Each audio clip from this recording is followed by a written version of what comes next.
Сәлем баршаңызға, каналыма қош келдіңіздер. Бүгін сіздермен TikTok пен Instagramда хит болып жатқан салатты жасаймыз. Видеоны соңына дейін қарап, менімен бірге болыңыздар. Ең алдымен қиярды жақсылап жуып, дәл видеода көріп тұрғандарыңыздай турап аламыз.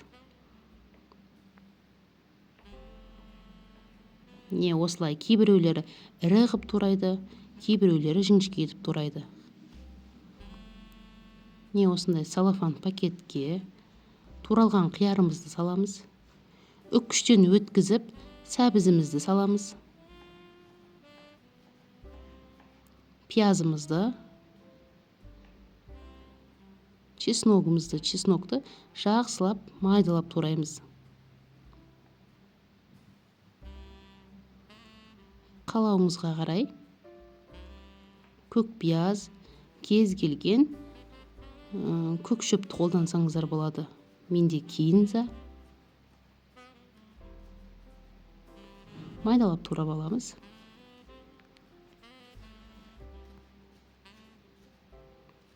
Бұл салаттың жасалуы өте оңай. Жасап көріңіздер.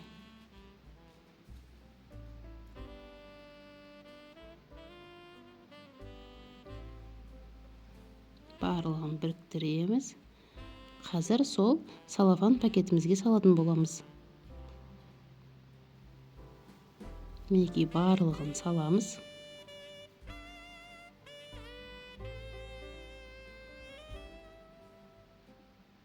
Ешқандай ыдысты былғамай, осындай пакетке жасап аламыз. Бұрыш, тұз,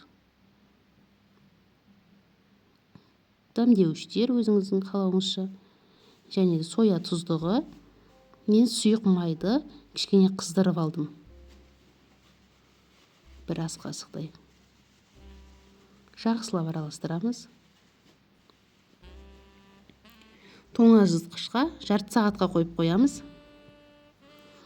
Қараңыздар, жарты сағаттан кейін тоңазытқыштан алып, дастарханға қоя берсеңіздер болады.